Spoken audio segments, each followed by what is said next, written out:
Buen martes, bienvenidos a todos a otro capítulo de Tómalo como quieras. Hoy con una edición bastante particular tenemos dos grandes invitados. Por un lado a Maxi Mancilla, un colega sommelier, uno de los nuevos sommelier picantes de Mendoza. Y a mi otro lado lo tengo a un amigo, a Leo Devia, enólogo actual de Bodega Chacana, compañero de la facultad, una gran persona. Y hoy tenemos un día para charlar justamente de vinos naturales, orgánicos, biodinámicos, etcétera, etcétera, etcétera. ¿Cómo están, chicos? Bienvenidos. Bien, Fer, grande. Gracias por la invitación Un también. placer para mí. Felicitaciones por el programa. Muy lindo. Tremenda decoración, hay que decirlo. Sí, Mirá sí. lo que es. Tenemos un mini espacio, pero muy bien puesto. Muy lindo. Hola, ¿Cómo estás, Fer? Muchas gracias por la invitación. no hay por qué. Un placer para mí que ustedes estén aquí. Bienvenidos. Así que vamos a brindar con un vinito hecho por el Leo o un vinote. Ahora Salud, veremos. Cabernet Franc. Infaltable en los portfolios del Cabernet Franc, ¿o no? Sí. Variedad que viene ganando espacio. Y bien merecido, porque a mí personalmente es una variedad que me encanta. A mí me gusta. Debo decir que no me voy a tatuar Cabernet Franc en ningún lado. O sea, no estaría entre mis favoritas. Me gusta, creo que tiene mucho potencial y creo que es gran compañero del Malbec. ¿Has hecho algún blend Malbec Cabernet Franc? Se piden, ¿eh? Se piden, ¿no? Se piden entre ellos, sí, se llevan muy bien.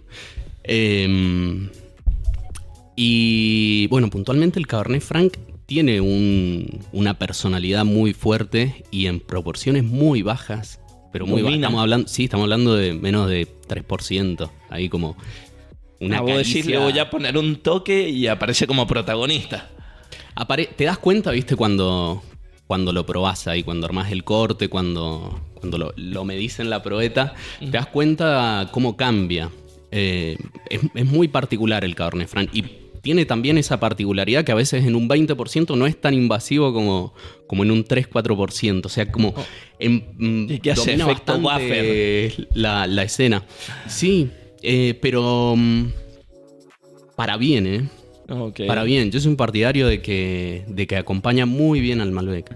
Sí, yo creo que son grandes compañeros. Ahí, bueno, primer 100 puntos de Argentina, Malbec y Cabernet Franc. ¿Vos, Maxi, algunos que recuerdes? Sí, yo también medio soy fanático del Cabernet Franc, pero siento que hay dos estilos de Cabernet Franc. Viste que está como el muy piracínico, muy vegetal, y después está el otro frutado pero intenso. Pero sí, por ejemplo, los Cabernet Franc muy conocidos que empezaron a salir en 2013, 2015, siento que le dieron mucha valorización a la uva. Y gracias a eso después todos dijeron, bueno, empecemos a plantar más Cabernet Franc. En varias bodegas que he visitado he visto como, bueno, estos son viñedos nuevos de Cabernet Franc que llevan 2 o 3 años. Creo que hay como mucho más potencial ahora de eso. Sí, hay más búsqueda y comercialmente les va muy bien. Te iba a decir, ¿algún Cabernet Franc que tengas en tus favoritos? No hay problema de decir marcas y demás. Uno de mis favoritos no es de Mendoza. Ok. Un Cabernet Franc de Humberto Canale, del sur. Río Negro, ¿no? Sí. Porque esa parte, ese perfil del Cabernet Franc me gusta porque es ligero, pero tiene mucho potencial aromático, muy versátil. Después, otro Cabernet Franc que me gusta mucho, el de Ambrosia. Hualta Yarick. Rico. Sí. O sea, en todas las líneas. O sea, a mí me gusta mucho en boca, en la nariz, esa parte vegetal y especiada me recuerda mucho a los caldos de verdura. Sí. Y por ahí viste que cuando uno es niño y te dicen sopa no es la comida favorita, bueno, Sí. es mi niño interno que no muere. Ahí tiene un punto ahí el Cabernet Franc en el equilibrio, ¿no? Desde justamente lo que decías, Maxi, en el perfil aromático de las piracinas. Para mí está buenísimo eso que comentás, como los dos mundos del Cabernet Franc. O sea, como los Cabernet Franc de la Loire que expresan mucho la piracina, por ahí no tanto en cuerpo. Y creo que también Mendoza está haciendo, o Argentina está haciendo un lugar de crecimiento y desarrollo del Cabernet Franc, porque estamos teniendo Cabernet Franc que tienen volumen, que tienen peso, que tienen cuerpo. Sí, sí, yo recuerdo uno de los primeros que tomé, el de Pulenta, el Gran. Impresionante, una bomba. Eso es un infaltable. Es un Sí, infaltable en cualquier menú. A mí me parece que es un infaltable al momento de decir, bueno, vamos a ver todo el abanico que podés tener en Cabernet Franc. Sí. Ese es uno de los extremos, ¿no? Claro. Concentración, madera. Puede que no te guste el estilo, pero sí es un hito. Sí, sí, sí. Sí, además, o sea, ese estilo de Cabernet Franc de Agrelo, creo que es como un punto de inflexión en otros tipos de esa misma zona. Como que otro tipo de Cabernet Franc siguen esa misma línea y tiene mucho para dar, así, con ese estilo de equilibrio con madera, con fruta. Sí, sí, estilo Bordeaux. Claro, estilo Bordelais, exactamente. Sí, sí. Bueno, este es un Cabernet Franc de Agrelo. A ver. Finca Nuna, finca de la bodega. Pero esto es la parte baja de Agrelo, ¿no? La parte baja de Agrelo, Cerca sí. de la ruta 40. Exacto, es donde termina la calle Cobos. Oh, ok. Sí. Suelos, generalmente en ese lugar los suelos son profundos, con mucha presencia de limo, de arcilla, pero particularmente este Cabernet Franc está plantado sobre un manchón pedregoso de la finca. Y lo empezamos a elaborar en esta línea justamente porque veíamos que se despegaba del resto de los tintos de la finca. Con una elaboración particular también en cuanto a maceración, pensando en el potencial que tenía el vino para dar. Y es un vino que tiene poquito más de 1 año y medio de crianza, en este caso un fudre de 5.000 litros. ¿Qué pensás de los usos de la barrica en tus vinos? Es un misterio también, que se va descubriendo todo el tiempo. Para mí la madera es una vasija para la crianza de los vinos. Sí. Buenísima, me encanta. Ok, pero el aporte de sabores y aromas, Totalmente en contra. en contra. se empiezan a radicalizarlo. Sí. No, justamente todo lo que vaya en detrimento de la personalidad del vino y de sus detalles, sobre todo, y sutilezas, creo que no le hacen bien. Me encanta justamente la madera como material poroso para la evolución de los vinos. En la medida que se pueda sostener la edad de la barrica, se sostiene.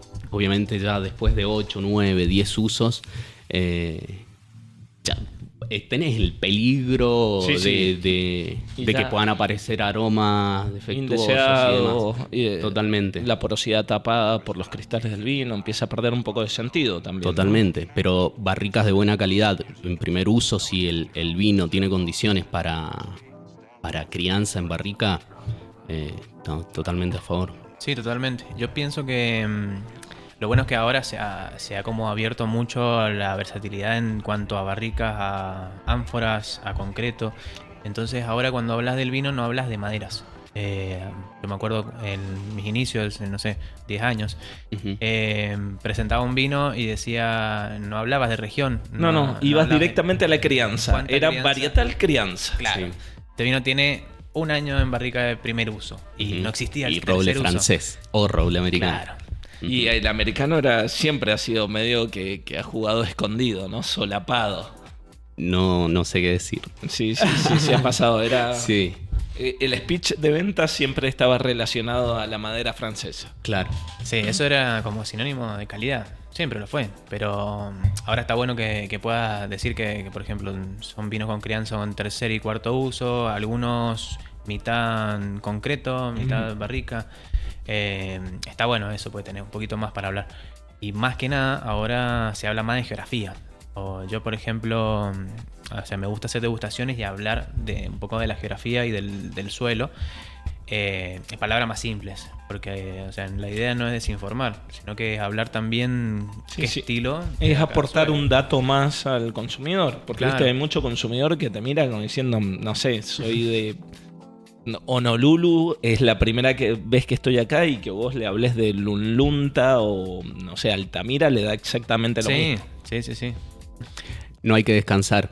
No en hay esa que, cruzada, pero no. hay que dar un datito. Claro, Sí, está. totalmente. Tampoco desde la comunicación atosigar al consumidor con un montón de información, porque al final que nos pasa, obviamente, es muy factible de que nos perdamos de la idea puntual o transversal y nos quedemos tal vez con un dato que completamente despegado no significa nada. No significa nada, es cierto.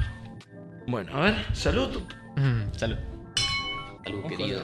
Acá, Frank, yo ya le di un traguito para envinarme la boca porque estamos muy a medio de semana, ya a también me medio de anticipé. día, como para ya venir envinado.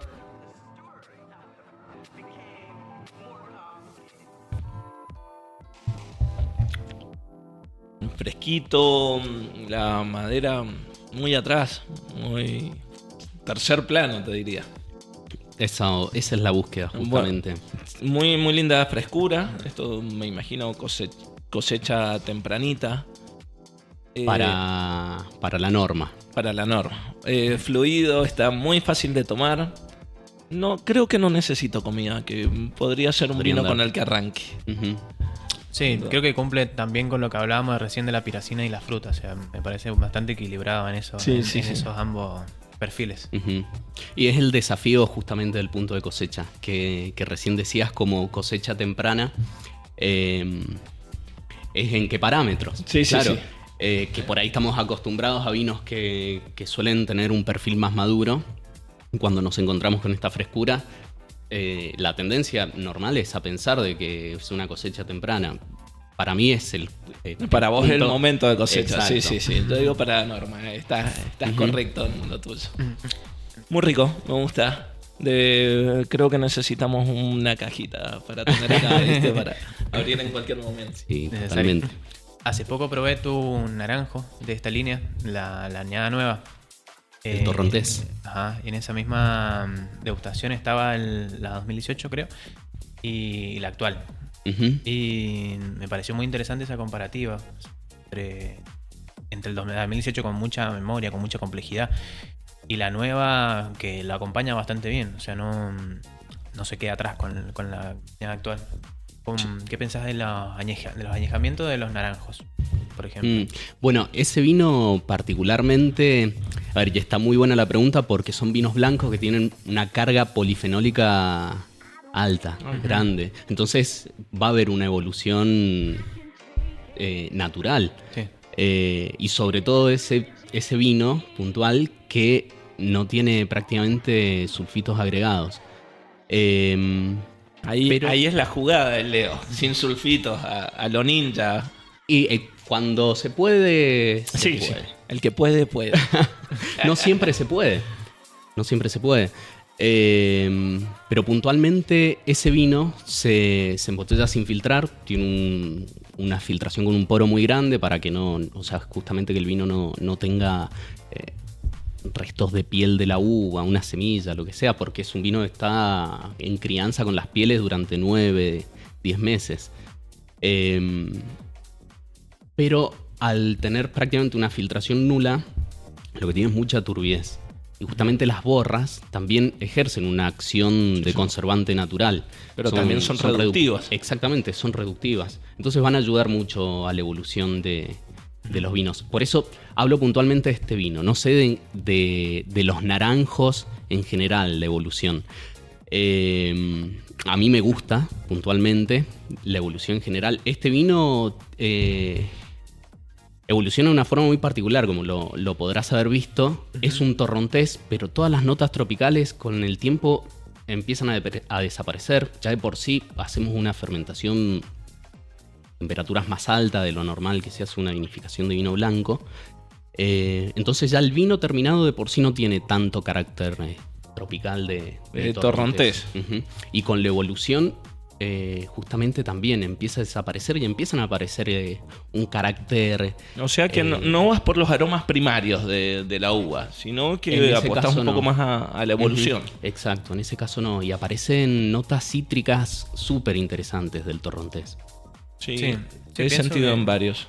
Pienso que los blancos y los naranjos está buena la evolución. La evolución que te pueden ofrecer.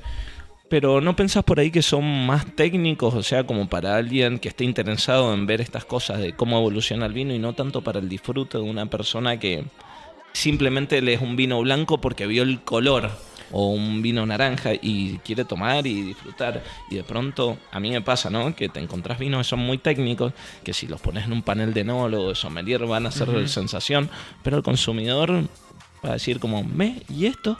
Pará, yo quería torrontés. Claro, no, yo pienso que, por ejemplo, todavía está como muy marcado en que los vinos que se guardan son los tintos.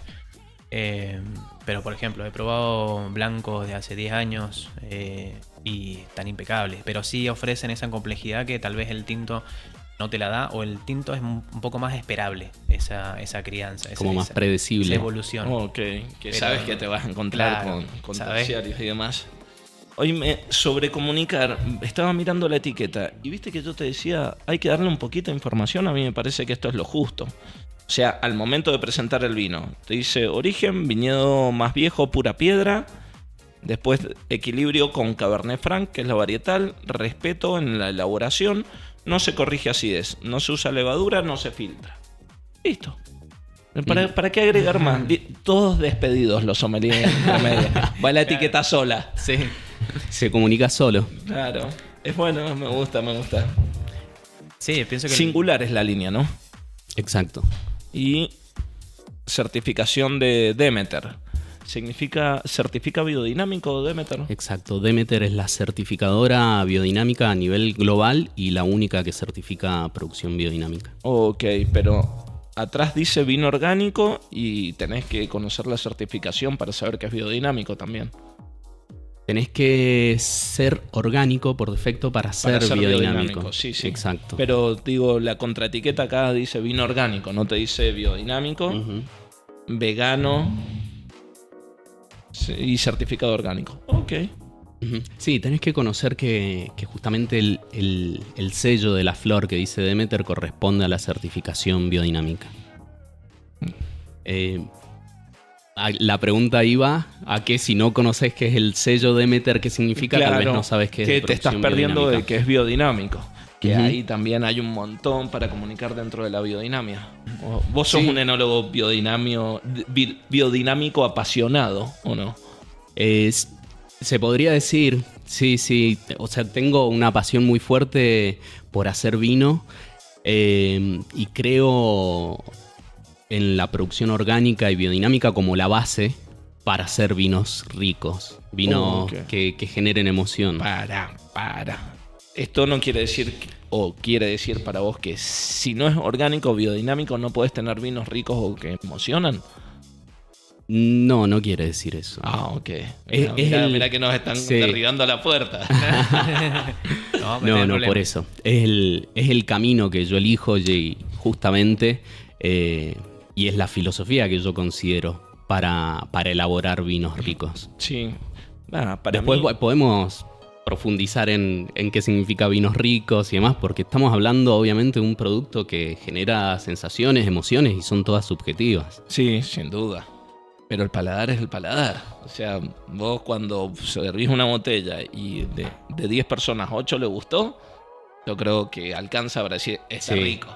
Pero ¿qué pasa si en la mesa donde están los 10, el que consideran que sabe más de vino está en la mesa y es el primero en decir, che, está bueno, está rico? Y ese genera una tendencia o algo. La comunicación es tremenda. Sí, yo creo que es más, hay mucha influencia por la comunicación. De hecho, bueno, campaña de etiqueta, marketing, influencers, ayudan. Pero al final yo creo que el momento de la verdad es cuando va el tipo a la góndola, agarra la botella, se sienta solo en su casa, se lo abre y si gustó, éxito, tal vez repite. Si no gustó, la cruz. Sí. Y está bien. Sí. O sea, creo que justamente... Que ahí se termina toda la campaña y todo. Sí.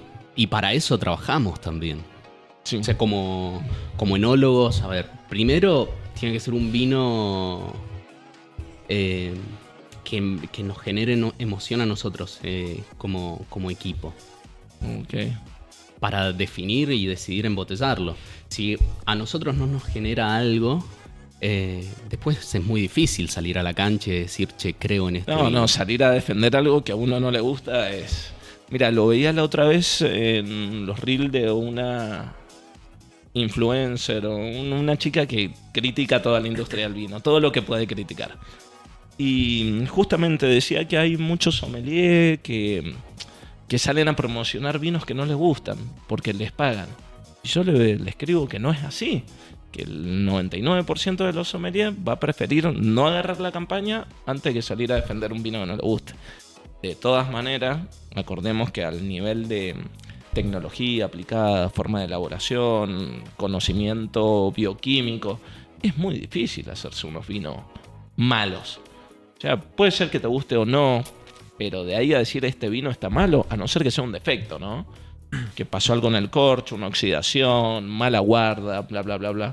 Pero es muy difícil encontrarse vinos feos. ¿O te has encontrado, o vos, Maxi, muchos vinos feos así porque simplemente son feos? Sí, o sea, sí me he encontrado con algunos vinos que no me gusten, pero nunca, yo no considero alguno que exista vino feo. No creo que acá en Argentina, por la sanidad y por la calidad de producto que hay, exista un vino feo, excepto puede ser un vino que no te guste a vos personalmente. Claro. Y si no me gusta personalmente, y por ejemplo, yo he trabajado mucho en vinotecas, entonces hay vinos que he vendido muchos vinos que no me gustan, pero los vendo con un punto de vista no tan subjetivo. O sea, claro, es que... Claro, adaptado al paladar del cliente. Siempre tuve una filosofía con la venta de vinos, que vender vinos para mí es como ser un sastre. Tenés que hacer algo acorde a la persona. Al cliente. Claro. No es como lo quieras vestir. Muy buena bien. analogía. Entonces, siempre digo que el cliente tiene que irse con una pieza que le guste y que después venga a pedirme más, no que me lo venga a devolver. Exactamente. Entonces, está bueno conocer primero el perfil del vino y conocer un poco a la persona, o sea... Sí, uno hace su investigación al momento de venta, ¿no? Claro. Me pregunta qué toma, qué le gusta, qué... Sí. O cuando es para regalar. Cuando es para regalar, como a qué persona se lo vas a regalar, qué tipo de vino les gusta, qué tipo de comida les gusta. O qué situación de consumo. Sí. Por ejemplo, hay algunas que son un poco más fáciles, por así decir, que vas a regalar un vino a tu suegro. Y tu suegro... el más barato. Claro. Era malísimo con el suegro. No. Pero, por ejemplo, le gusta comer con mucha sal. O le gustan los vinos con mucha madera. Sí, le gusta tomar de asado y asado. Sí, le gusta tomar whisky. Y entonces vos ya sabés a un perfil a dónde puedes ir. Si vos le vas con un Pinot Noir sin madera, por ejemplo. Y no. Va a tomar la botella y va a decir, bueno, ¿y el vino dónde está? Claro. ¿Cuándo viene el sabor? Claro. El vino ¿dónde está? Pero sí, siento que sí, que no existe vino malo, pero existen perfiles para cada persona. Sí. Yo creo que malo, y no lo puedes decir malo, puedes comunicar que tiene un defecto el vino. Y te debe haber pasado alguna botella defectuosa que alguien te dijo, che, esto tiene un defecto. Y ya, cosas que pasan. Pero de ahí a decir, che, hay vino malo.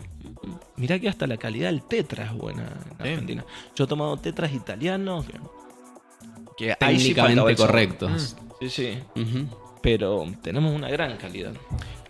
Oíme, y hablando de calidades, cuando metes a la botella un vino sin sulfito, ¿cuánta vida útil tiene? ¿Se le acorta? Fer. ¿Se le corta o no se le corta? Y es una cosa de riesgo. Sí.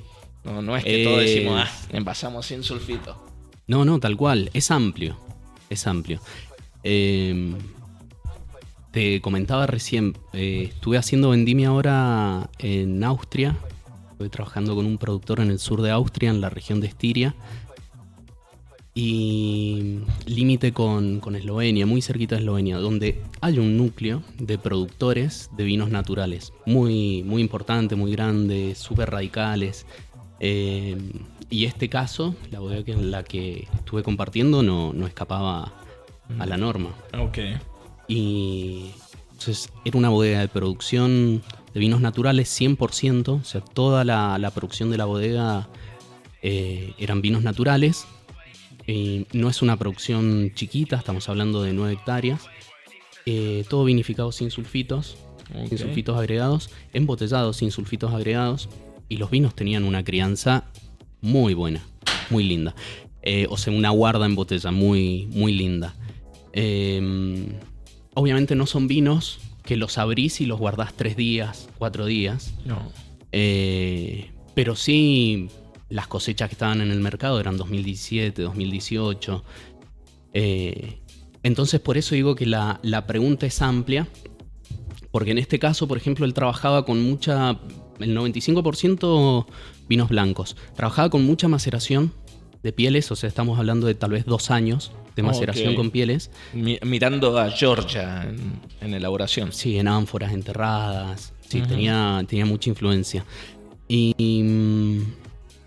crianzas post maceración con pieles, crianza en barricas de más o menos 3 años aproximadamente. Entonces el vino cuando va a botella ya va microbiológicamente muy estable. Okay. Entonces ahí estamos hablando de un vino que va a tener una guarda en botella importante. Después hay vinos naturales que no están pensados para una guarda. Y es buena la pregunta, porque justamente también es parte de la comunicación, que el consumidor lo tiene que saber, que hay vinos que no están pensados para una guarda y no todos los vinos son para... Sí, no todos tienen que ser vinos para cava. Guarda. Exactamente, totalmente. Donde justamente lo que se quiere buscar en ese vino son un perfil más primario en cuanto a sus aromas. Que el vino puede evolucionar súper bien, sin defectos, pero tal vez se perdió, si abriste la botella a los 3, 4 años, se perdió la justamente... esencia de lo que se quería mostrar. Exactamente. ¿Y los que haces vos? ¿Cómo son? Mira, nosotros tenemos sobrenatural. Exacto, tenemos una línea que se llama Sobrenatural, que tiene 4 vinos. Tiene un blanco de maceración con pieles, que está aproximadamente post fermentación, o sea, fermenta con pieles y está 30 días más aproximadamente con pieles. En la línea del Torrontés también es un vino que se fracciona sin filtrar. Y es un vino que la primera añada que lanzamos fue la cosecha 2023, después de 4 o 5 años de estudio del tema, con mucha prueba y error. Y es un vino que viene evolucionando súper bien, súper bien. Hubo justamente esta prueba de error, tuvimos que hacer ajustes en el tiempo de maceración, en la forma de embotellar y demás, justamente para tener un vino que evolucione bien en la botella. Veíamos que el oxígeno no era un buen aliado de este vino, entonces hacemos una fermentación y una crianza y un fraccionamiento sumamente reductivo. Y este vino evoluciona súper bien. Es un vino pensado para guarda, no es un vino pensado para guarda. ¿El mejor momento de consumo? Apenas el año. Exacto. Ok. Sí, es un vino pensado de consumo para 1 año, 2 años. Es que creo que también lo interesante de los vinos naturales y orgánicos es tomarlos en el año y si te gustó, conseguir otra botella y guardarla un añito más. Para ver qué pasa. Evoluciona. He tenido experiencia con bodegas naturales. Por ejemplo, hay una que me gusta mucho que es Alpamanta, que tiene algunas líneas que saca este año o el año pasado, sacó, que son 2015, 2016. Y los abrí y están impecables. ¿Qué línea es? La línea State. Ok. La línea State y Sí, yo he tomado unos... y los Natal tienen añadas viejas que persisten muy bien. Y creo que gracias a esos vinos, o sea, cuando los probé, se me derribó el mito que todos me decían de que los vinos naturales no duran. Pero yo creo que es mentira. O sea, que tienen mucho potencial. O sea, tanto naturales, orgánicos, o sea, tienen mucho potencial pero de guarda. Sin duda. Mi pregunta es esta. ¿El dióxido de azufre alarga el potencial de guarda o no? ¿O para vos no es necesario? Alarga el potencial de guarda, sí, pero tiene un costo.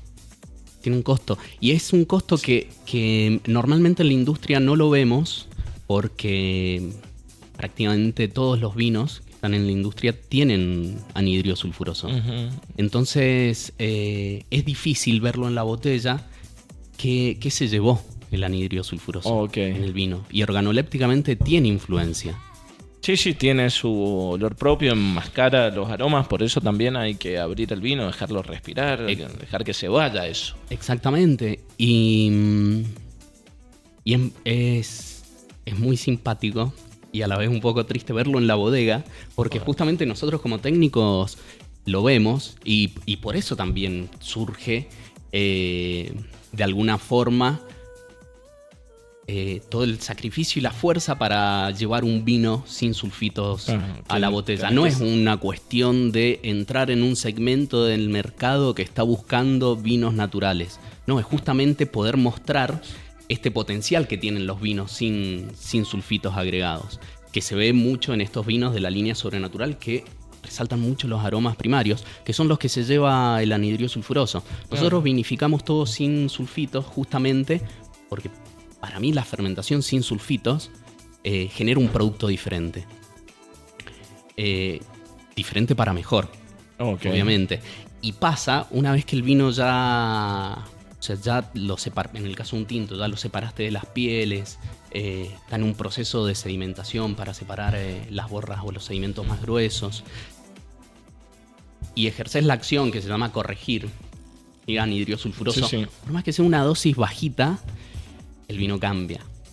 Cambia y decís dónde se fue. Claro, ¿dónde Cambia quedó el todo aroma. ese aroma? Cambia, lo percibís primero en los aromas y después lo percibís también en el paladar. Entonces ahí es donde entendés y decís, che, había algo Que ahora se fue. por un... Exacto. Si tal vez el fin era alargar el potencial de guarda, bueno, tiene un fin. Cada técnico lo Sí, definirá. aparte que según su tenés que criterio. trabajar en unas condiciones de limpieza óptima. Ni hablar. Claro. Ni hablar. Que a veces en grandes volúmenes son muy difíciles de llevar. Ujú. Entonces vas a lo seguro. O sea, Ni hablar. Y se me abre para otro camino, pero te cierro con lo anterior. El vino tiene conservantes naturales también. sí, se forma de hecho durante la Exacto. fermentación un Lo- poco de anhidrido. Pero más allá de eso, el vino tiene taninos, tiene Tiene el acidez, alcohol. tiene alcohol. Entonces hay que usar el anhidrido sulfuroso en la medida que acompañe estos conservantes naturales. Y después lo que comentaba sobre la higiene en la bodega, la higiene es fundamental.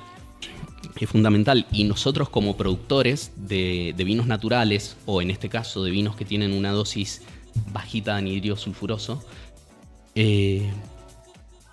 es justamente trabajar muy fuerte en la parte de higiene de la bodega. Pero muy Bueno, fuerte. Sí. A niveles OPSE. Sí, Sí. sí, y es algo que lo fui aprendiendo en el camino. Y es muy importante. Y bueno, también trabajando con productores afuera de vinos naturales, sobre todo en Austria. Es muy importante la higiene. Y lo digo porque a veces se piensa de que, o se arma una generalidad de que los vinos naturales, no, o la mínima intervención de los vinos Y es que, naturales. ahí en esa mínima intervención es un término tan difuso que Ujú, Es sí. un término muy amplio. O sea, Claro, no se totalmente. puede no intervenir. Pero a veces todo se es piensa, intervención. Claro.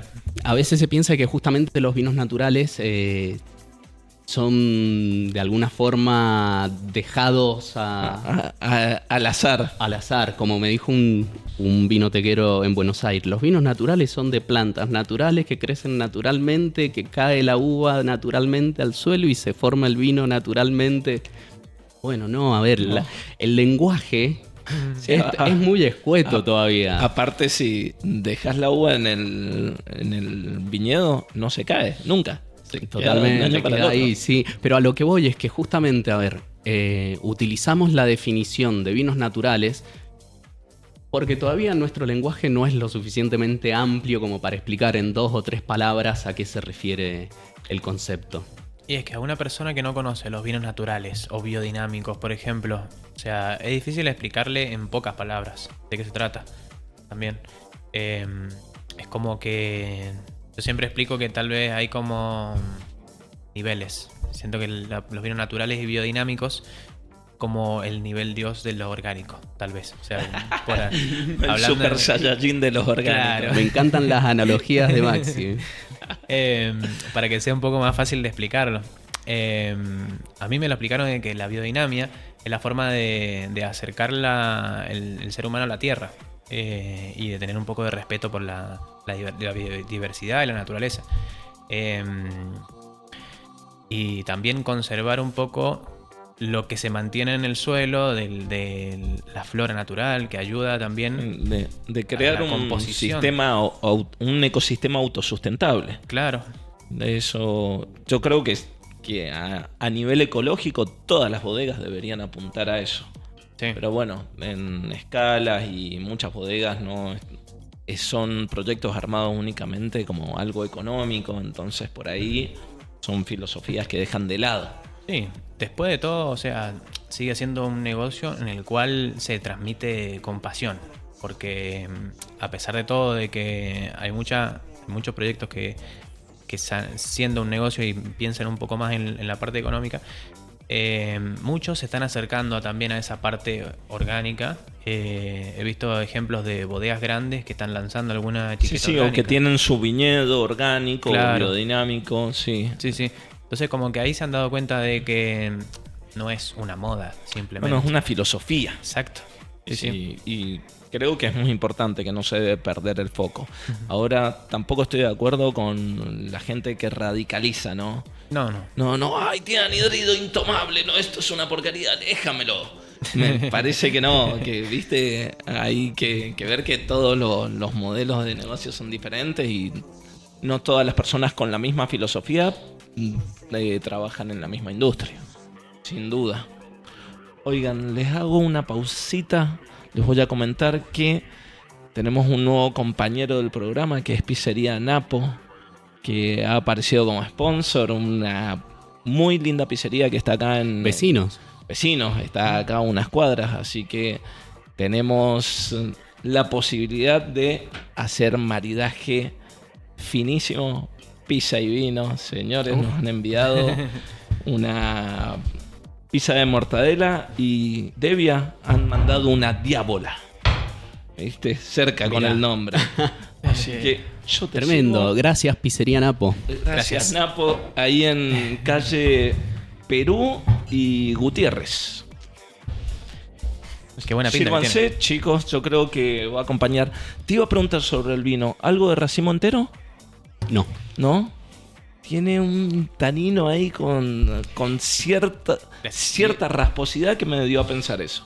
Tiene tanino. Y justamente también es en el camino de lo que hablábamos de la importancia de la madera, la crianza del vino. Y tiene que ver con los taninos, más que con el aporte organoléptico que le pueda generar la madera. Ok, ahí es extracción maderosa entonces este tanino. Oye, No es extracción, ayuda a redondear la madera, pero justamente tiene que ver con la microoxigenación del recipiente. Claro. Hoy me la tengo a mi colega que faltó hoy, Pate, mejorate, te Le extraño hoy. mandamos un abrazo. Sí, que nos está viendo y hace una muy buena pregunta. Dice, ¿cuánto de realidad y cuánto de mito hay en que los sulfitos del vino dan dolor de cabeza? ¿Ah? Siento que ¿Qué se sabe? mi punto de vista es que el sulfito es verdad que es un alergeno, de que hay gente que le afecta, pero me parece que va más en la cantidad de vino y en la poca hidratación. Porque si tomás 2 botellas de vino y tomás poca agua, al otro día no puedes decir me duele la cabeza por los sulfitos.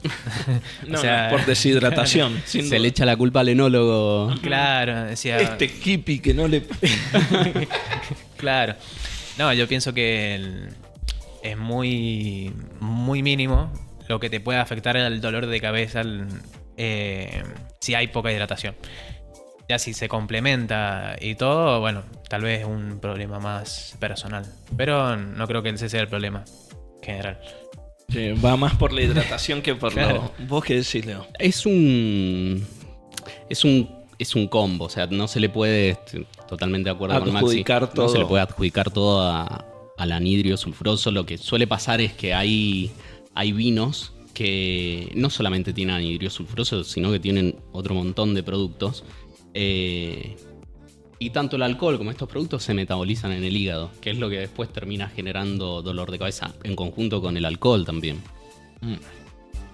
Sí. Ok, esperamos que se haya respondido parte de tu pregunta, Praxedes Orfila. ¿Probaste la pizza? Sí. Está increíble. Está bueno. La combinación con la mortadela es impresionante. Creo que la mortadela Yo fui con por la pistacho otra.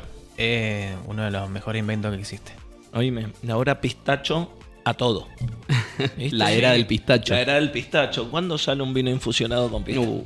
No inventé. Lo que faltaba. Ya salieron vinos infusionados con cannabis. Sí. Sí. Ah. ¿Qué tal? ¿Probaste alguno de No, esos? no probé. Yo ¿Vos tampoco. sí, estás... Ay, Porque tengo rasta, tengo que... No. Ah, Yo tengo cara de tomar vinos infusionados. Yo he probado cerveza y algún espumante infusionado, pero no es como piensa la gente de que te va a afectar neurológicamente, sino que es solamente el aroma. El aroma, sí, porque Sí. aparte los estimulantes neurológicos no se diluyen en agua ni en alcohol, sino se Claro. diluyen en grasas, así que no es que te va a pegar. No, va a tener un poco de aroma, que también es pariente del lúpulo, la marihuana. Claro, Así que hay muchas claro, cosas son en como común. primos hermanos, básicamente. Pero sí, el tema, volviendo al tema de los pistachos, siento que le están dando valor a un producto que se usa hace miles de años, pero que tiene mucho valor económico y mucho trabajo por detrás. O sea, el trabajo de cosechar pistacho es bastante difícil. Pero está bien. O sea, todo lo que venga y que sea bueno, que venga, nomás. Sí, Hay muchos inventos de alfajores, pizza con pistacho y está todo bien. ahí va. Sí, viene grande una plantación en San Juan. Estaba escuchando el otro día justamente en uno de los pocos productores en Mendoza, que es Bodega Caelum. Sí. Que también le dije, hacete un vino con pistacho. Y me dijo lo mismo, no, basta. No sería malo, no sería malo. Che, muy, muy rico el Cabernet Franc, que no tiene este caldito de verdura, está muy suave la parte vegetal, tiene mucha fruta. sí, la fruta, bueno, creo que tanto las piracinas como la fruta del Cabernet Franc son importantes en proporción y en equilibrio entre ambas. Y es una de las cosas también que me gusta del Cabernet Franc. Y es como ese, ¿viste? Intermedio entre el Cabernet Sauvignon y el Malbec. Y el Malbec. Es Oye, como la unión de dos mundos. ¿y qué fue el Merlot? ¿Tanto Merlot que había y ahora nadie? ¿Cómo puede ser? Le ganó la cancha al Cabernet Franc. Sí, Sí. sí. Pero bueno, es una gran variedad el Merlot. Sí, Es una gran para variedad. mí, sí, el Cabernet es el rey de los tintos, el Merlot es el príncipe, por lo menos. Sí, pasa de bueno, también El mercado pide, ¿no? y el mercado tiene tendencias. Que no significa que no vaya a volver. Yo creo que sí. Ujú. Es que también el merlot es como un poco más como para un público específico. O sea, no a muchos les gusta el merlot o no a muchos han probado un buen exponente de este varietal. Porque, por ejemplo, los merlot de la Patagonia para mí son los más llevaderos y los más fáciles si querés empezar con este varietal. Porque demuestran mejor el varietal, pero a la vez son vinos con una carga de cuerpo leve. Para alguien que está empezando a tomar vino y no, Son facilitos. son fáciles de tomar, como Ok. se dice. Como las 3 Fs. Fresco, frutado, fácil de tomar. Ok. Es un descriptor que no me gusta. Pero me gustan esos merlot complejos. Por ejemplo, los merlot estilo francés. Hablando de, por ejemplo, una bodega de Michel Rolland. El merlot de él me parece fascinante. Si quieren probar un estilo de merlot, o sea, bien Con más complejo. complejidad, más concentración, más Sí. cuerpo. Sí, porque también ese es un tipo de merlot que es muy botánico, o sea, que tiene una carga aromática bastante fuerte y herbáceo. Y como hablando como vulgar, por ejemplo, para una persona que no conoce, tiene como un final algo parecido como a hierbas, o como si fuera, yo lo comparo también como el Jägermeister, como el Fernet Branca, por ejemplo, Ok. el final amargo. Que- Amargo pero especiado y con algo fresco. Para mí, Claro. los ricos Merlot siempre tienen una notita mentolada Sí, que le suma muchísimo al perfil. claro, también como el Petit Verdot, también. A mí me parece una uva muy interesante. Pero siempre en los proyectos que tienen Petit Verdot tienen como muy poca cantidad. Mucho para el corte y poco monovarietal. Claro. Bueno, a mí me gustan mucho más los varietales atípicos. Me gustan los varietales que... O sea, me encanta el Malbec, el Cabernet Sauvignon, el Cabernet Franc, pero me gusta conocer otras cosas.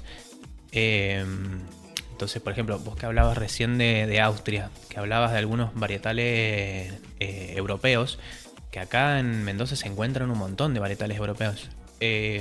Otra vez probé uno que tiene tu nombre, Fer. No. Se llama Fer Sarbadou, que es un varietal, si no me equivoco, es un varietal italiano, francés, que tiene la particularidad de ser ferroso. O sea, como una nota como sanguinolienta. Es muy particular. No es malo, pero es diferente para probarlo. ¿Y quién lo elabora? Eso lo elabora Finca Las Payas, en San Rafael. Ok, hablando de orgánicos, biodinámicos. Sí. Que es un proyecto muy interesante que trabaja con muchas criollas. Tiene uvas muy particulares como la Argentina o la Patricia. La Patricia Ángel Mendoza elabora un espumante con la Patricia. Sí. Y me encanta probar esos tipos de varietales atípicos. O por ejemplo lo que hace Niven con el Bequignol Bonamico. Son dos varietales. El Bequignol era como un hermano del Pinot Noir y en Francia tuvo un éxito en algún momento, pero el Pinot Noir lo dejó de lado. Tienen casi el mismo estilo de cuerpo, pero el Pinot Noir tiene mucha más complejidad. Lo que tiene el Bequignol es que llega a un punto máximo en la copa y se mantiene. Entonces no te aporta mucho más. Pero siempre digo que el hay un par en el mercado de Bequignol, Germán Macera, Lucas Niven. Sí.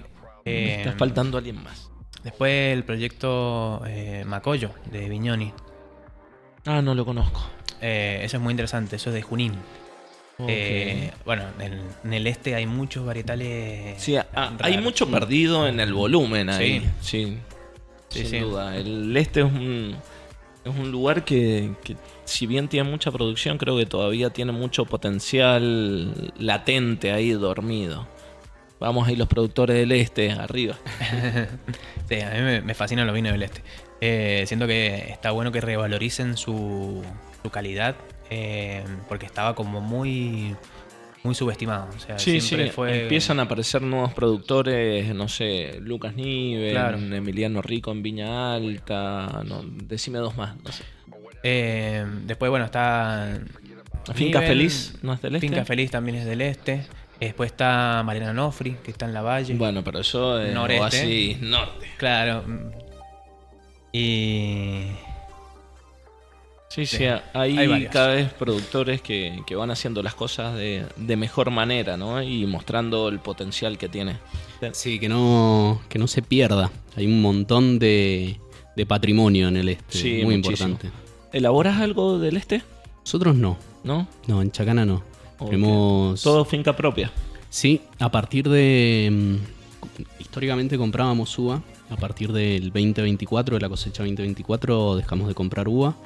Okay. Justamente para centrarnos en un portfolio que sea enteramente orgánico y biodinámico, todo con uva propia. Y así que trabajamos principalmente con tenemos 3 viñedos. El más grande ubicado en Agrelo y después 2 más en el paraje Altamira. Ok, hermoso lugar del Valle Duco, Altamira. ¿Qué tienen Altamira? Malbec, Pinot Noir, Chardonnay y el año pasado plantamos Torrontés. Torrontés del Valle Duco. Es el torrontés más caro de Argentina. Estamos expectantes.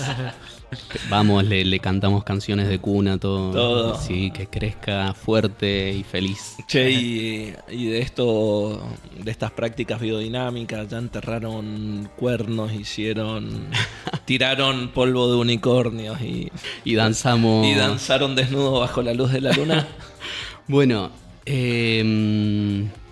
no se enojen mis amigos biodinámicos, es una forma simplemente hay que tomarse graciosa. con humor, obviamente. Pero, y de hecho me gusta y está buenísimo que lo traigas, porque por ahí es como lo más marketinero dentro de la producción biodinámica. Sí, es como por ahí lo que genera más debate y creo que no es el centro. Y no, es completamente el margen. no sé, si yo te digo producción biodinámica, ¿qué es lo primero que pensás? Los cuernos, claro, los preparados, el calendario. Claro, la luna, los planetas y tirar cuarzo molido por el viñedo.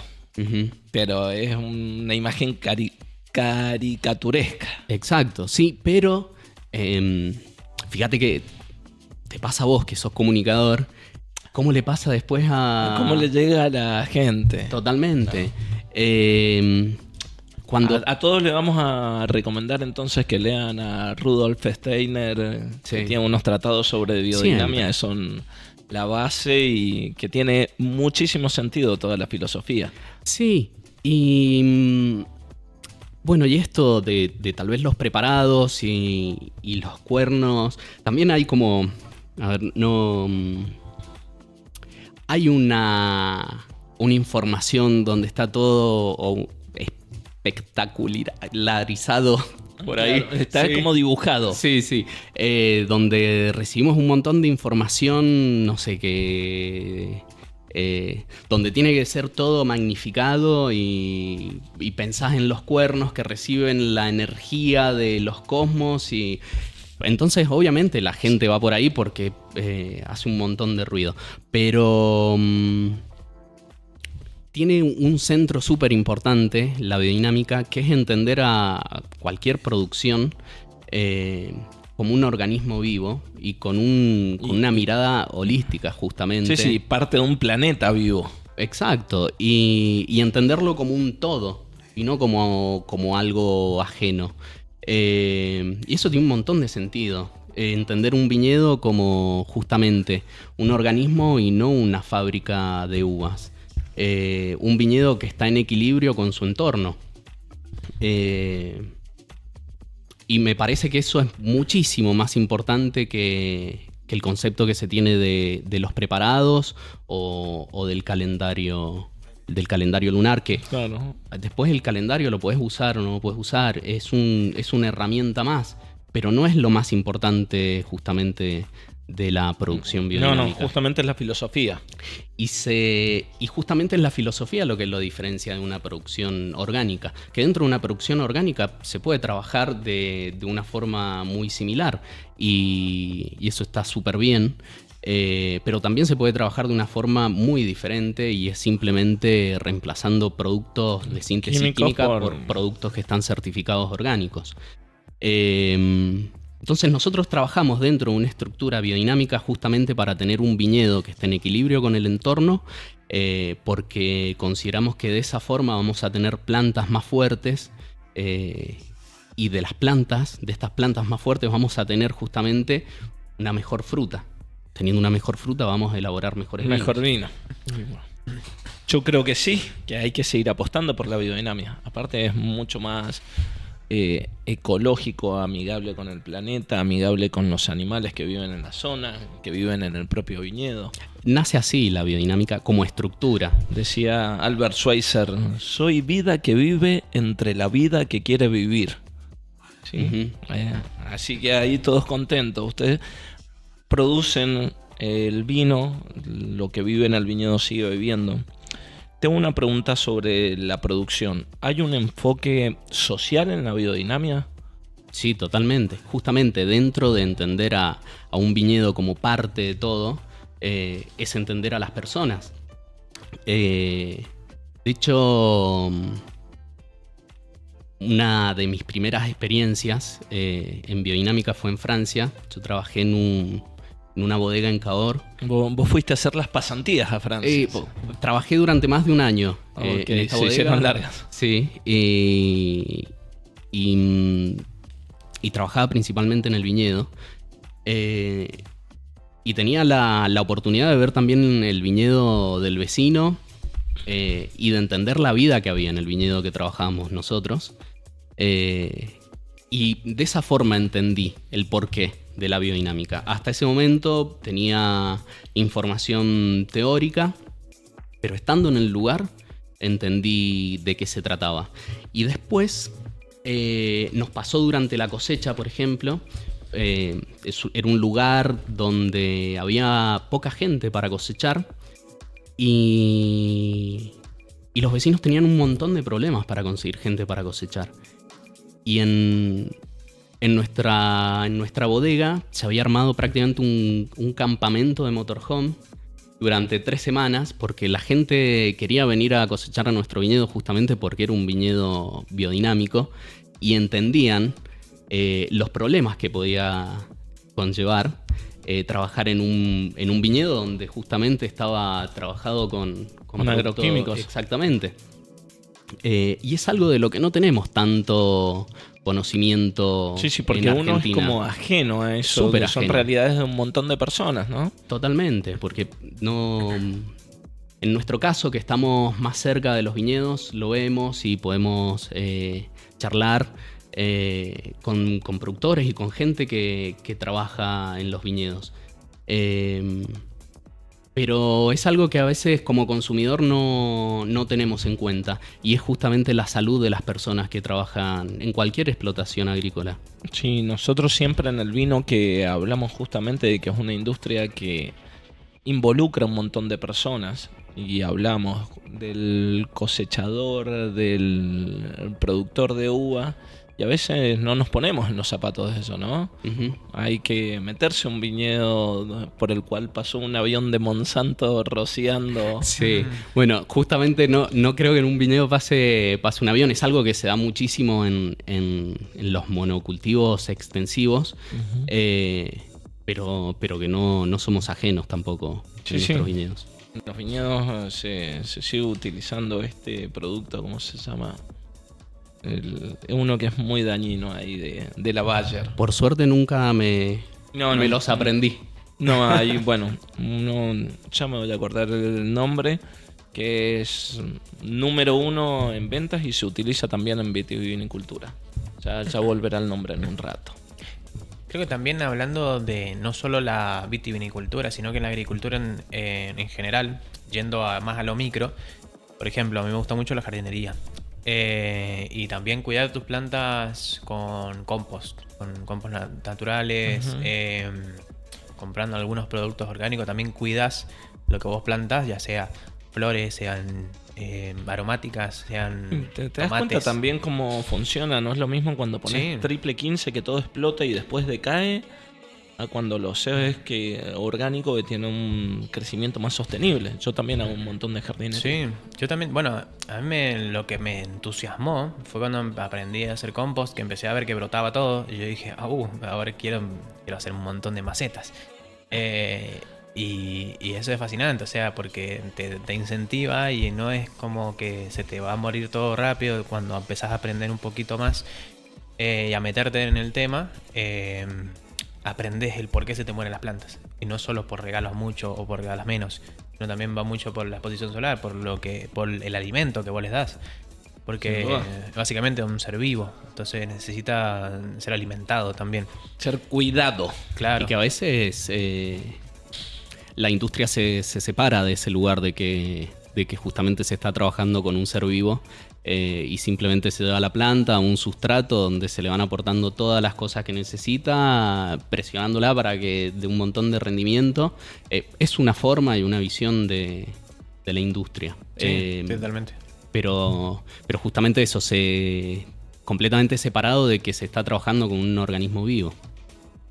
Oigan, estamos ya en tiempo de programa, así que aprovechamos los últimos minutos, el momento chivo, para hablar de lo que van a hacer, los proyectos en que están, cómo se contacta la gente con ustedes, si vas a sacar un vino nuevo o vas a estar en una vinoteca, vos, Maxi, lo mismo. Si la gente quiere contratar tus servicios, es el momento ahora para comunicarlo. Así que empecemos por vos, Maxi. ¿Dónde estás? ¿Dónde te encuentra la gente?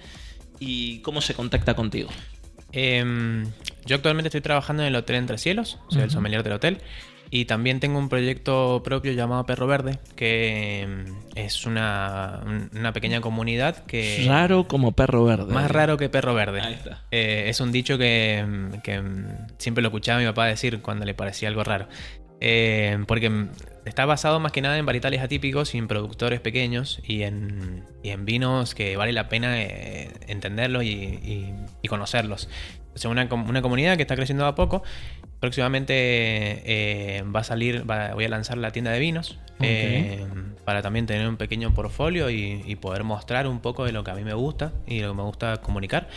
¿Dónde encuentran la tienda de vino? En la tienda de vinos la van a poder ver en el Instagram, que es perroverde.vinos. Ok, perroverde.vinos para vinos raros como Perro Verde.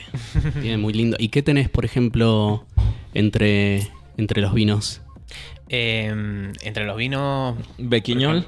El bequiñol, sí. Sí. Después varias criollas. Hay una criolla que me gusta mucho que es de Tutu Wines, que es un claret de criollas. Okay. Después, por ejemplo, hablando de claret, también uno de Mal Wines, que es un claret de Malbec. Y después, por ejemplo, uvas blancas como la Riesling, como la Gewürztraminer. Bueno, y también algunos proyectos en camino, como el naranjo de Pedro Jiménez de Emiliano Rico, de Viña Alta. Uh-huh. Es muy bueno. Sí. Y bueno, y muchos más. Ok.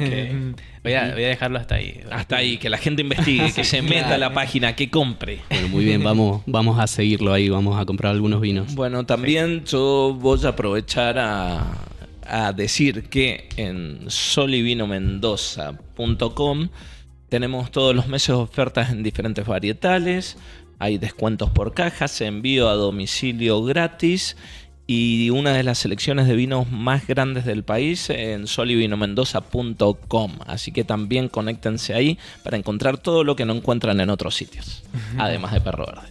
Leo. Bueno, yo soy enólogo de Bodega Chacana. ¿Hace cuánto ya? 6 vendimias. La vendimias. próxima va a ser la 7ª. Ahí va. Número de la suerte, el 7. ¿Cómo pasó? Sí. Y los invito a la bodega.